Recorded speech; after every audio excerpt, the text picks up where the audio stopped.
मेरे प्यारे भाइयों और बहनों, आप सबको मेरा हार्दिक प्रणाम। आज हम सुख पाने के 8वें सुझाव पर चर्चा करेंगे। यह सुझाव कहता है, अपने शरीर को रुष्ट पुष्ट और तंदुरुस्त रखो। Keep your body healthy and strong. खुशी और सेहत दोनों साथ साथ जाते हैं।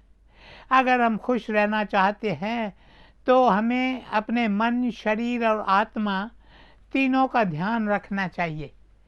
किसी ने ठीक ही कहा है, health is wealth, health is happiness. Hindi में कहते हैं, जान है तो जहान है। जीवन ईश्वर का दिया हुआ अनुपम उपहार है, इसलिए यह जीवन खुशी से भरा होना चाहिए। जीवन का मतलब तनाव और चिंता नहीं है। उपनिषदों में इस शरीर को ब्रह्म का मंदिर कहा गया है, इसलिए शरीर का पूरा पूरा ध्यान रखना चाहिए। मेरे प्यारे भाइयों और बहनों, मैं हमेशा कहता हूँ कि हमें स्वयं को यह शरीर नहीं मानना चाहिए। इसका अर्थ यह नहीं है कि हमें अपने शरीर की देखभाल नहीं करनी है। ना ना, हमें अपने शरीर की अच्छी देखभाल करनी चाहिए, क्योंकि यह शरीर ब्रह्म का मंदिर है। इस शरीर में ब्रह्म का निवास है, इसलिए हमें इस शरीर को स्वस्थ, साफ और पवित्र रखना चाहिए। हमें यह शरीर मिला है ताकि हम इसके द्वारा अच्छे कर्म कर सकें और एक अच्छा जीवन जी सकें। यह शरीर एक साधन है जिसके द्वारा हम इस पृथ्वी पर अपना काम कर सकते हैं। इसलिए शरीर को तंदुरुस्त रखना बहुत ज़रूरी है। लोग कहते हैं, यह शरीर एक अद्भुत मशीन है, अ मार्वेल ऑफ गॉड्स क्रिएशन। पर और मशीनों की तरह यह मशीन भी घिसती है और ख़राब होती है, इसलिए शरीर की अच्छी देखभाल होनी चाहिए। शरीर को जब अच्छी खुराक, एक्सरसाइज और साफ हवा, पानी मिलता है, तभी यह अपना काम अच्छी तरह कर पाता है। हमारे ऋषि मुनियों ने कहा है, यह शरीर केवल फिजिकल बॉडी नहीं है। इस शरीर में आध्यात्मिक शक्ति का भंडार छिपा हुआ है, जिस शक्ति का उपयोग हर इंसान थोड़ा या ज़्यादा अपने जीवन में करता है। अगर हम अपने भीतर छिपी आध्यात्मिक शक्ति को उभारना चाहते हैं तो उसके लिए हमें अपने शरीर को तंदुरुस्त रखना होगा।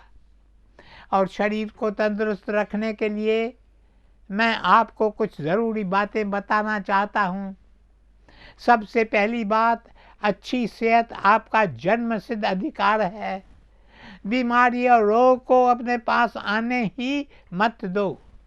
आप जैसा सोचते हैं, आपके शरीर पर उसका पूरा पूरा प्रभाव पड़ता है। इसलिए नेगेटिव भावनाओं को त्याग कर जीवन में आशावादी दृष्टिकोण अपनाओ। अपनी सोच को बदलो, खुश रहो और रिलैक्स करना सीखो। दूसरी बात, डिटॉक्सिफाई योर सिस्टम।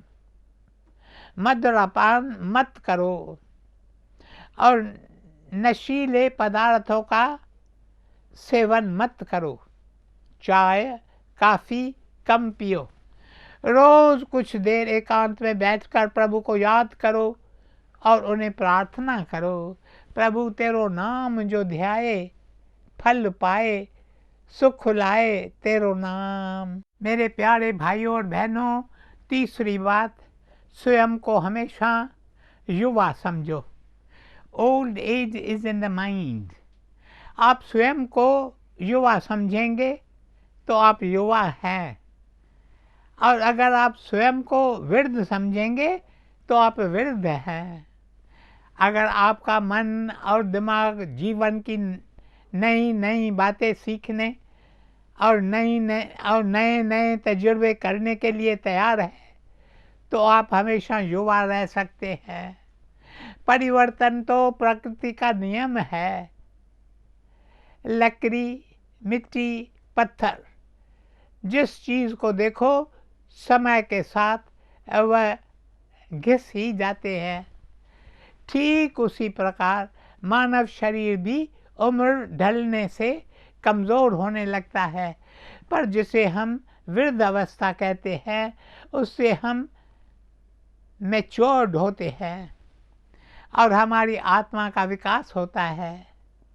और वृद्ध अवस्था से हमारी आत्मा पर कोई प्रभाव नहीं होता, क्योंकि आत्मा कभी वृद्ध नहीं होती। वृद्ध अवस्था से आपका शरीर तो कमज़ोर हो सकता है, पर आपका उत्साह कम नहीं हो सकता। चौथी बात, अपने विचारों का ध्यान रखो। Take care of your thoughts. कहते हैं जैसा ध्यान वैसा इंसान। ये विचार ही है जो हमारे शरीर पर राज करते हैं। जब हमारी सोच नेगेटिव होती है तो हम आसानी से बीमारी की गिरफ्त में आ जाते हैं। Thoughts are forces, thoughts have power. विचारों में शक्ति होती है। हमारे विचारों में ऐसी तरंगें होती है जो हमारे शरीर के टिश्यूज़ और खून पर प्रभाव डालती है। दूसरी तरफ पॉजिटिव सोच हमें स्वस्थ रखती है और आशावादी बनाती है। खुशी इंसान के शरीर को प्रफुल्लित रखती है, इसलिए हमें सदा खुश और आशावादी होना चाहिए। पांचवी बात, अपने श्वासों का मूल्य पहचानो। हम में से कई लोग हैं जो श्वासों के महत्व को नहीं समझते। स्वस्थ मन और शरीर में श्वासों का बहुत योगदान है। Breath is life. प्राण हमारे जीवन की शक्ति है और इस शक्ति से ही हम श्वास लेते हैं। पर खेद तो इस बात का है कि हम श्वास लेने का सही तरीका ही भूल चुके हैं। हम मुंह से श्वास लेते हैं। मुंह से श्वास लेना गलत है। यह एक बुरी आदत है जिसके कारण हम बीमारी के शिकार हो जाते हैं। छठी बात, विटामिन डब्ल्यू को कभी न भूलें। मेरा एक मित्र डॉक्टर है और वह कहता वाटर अर्थात जल और वॉकिंग अर्थात चलना, ये दो बहुत ही महत्वपूर्ण विटामिन्स हैं। चलना सबसे अच्छी एक्सरसाइज है।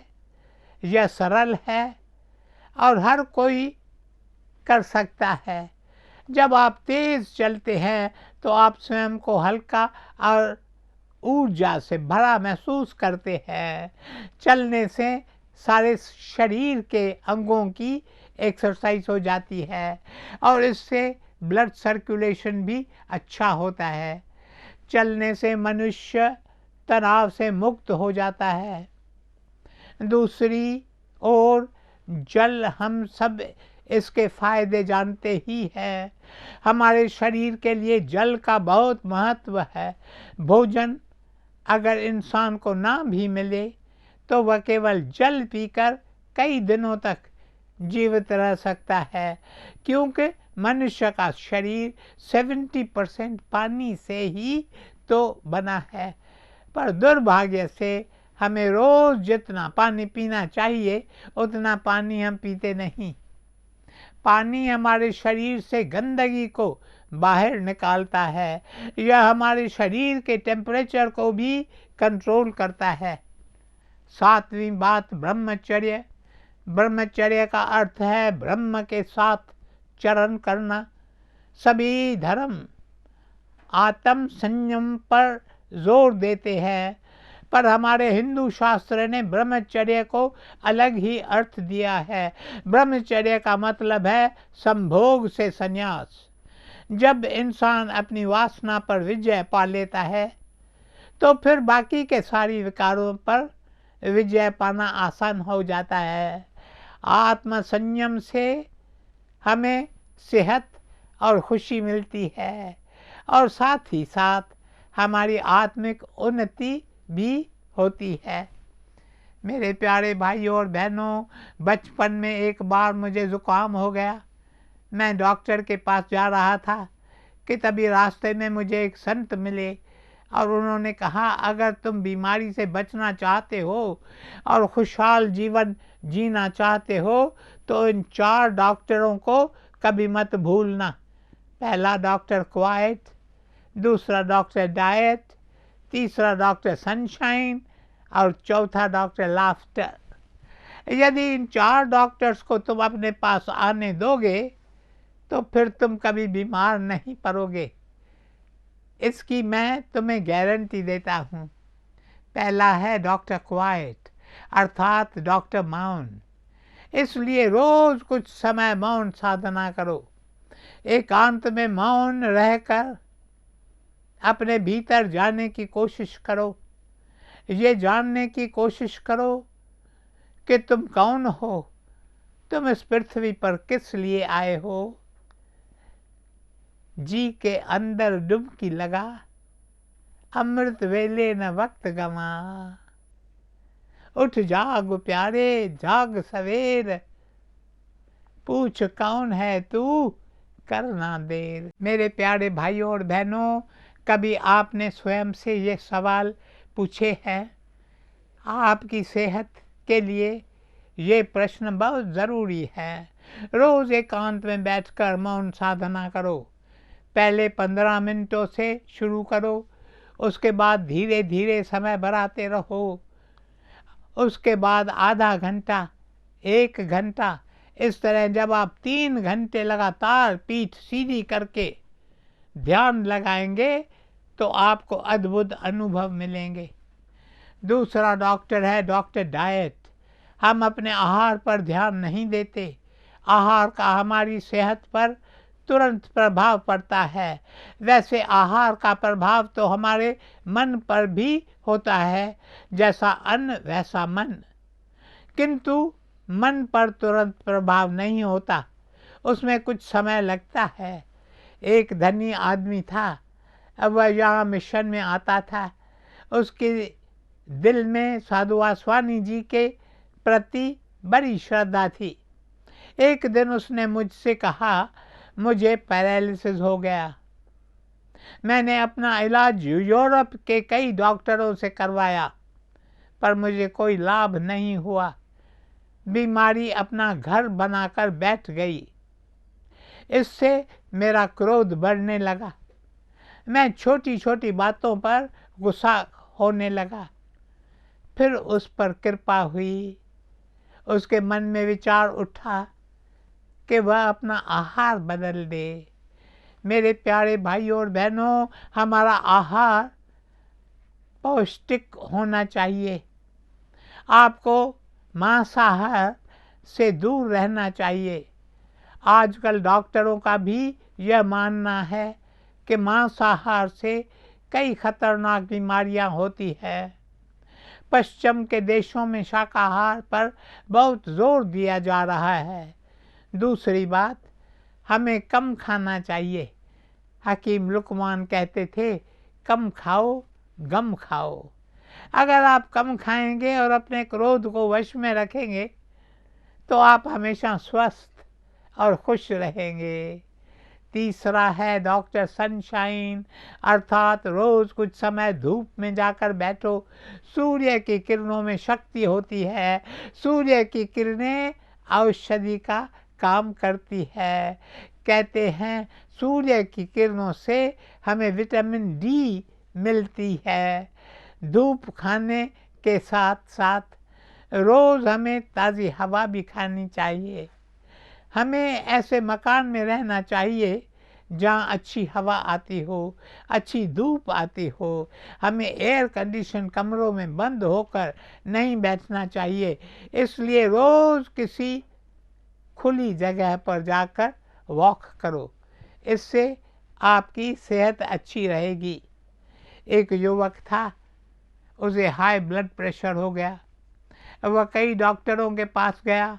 डॉक्टर्स उसे गोलियां लिखकर देते थे। वह गोलियां खाता रहा, पर उसे कोई फ़ायदा नहीं हुआ। आखिर वह एक स्पेशलिस्ट के पास गया, जिसने उसकी ओर देखकर कहा, अरे, you are a young man, what business do you have to have high blood pressure?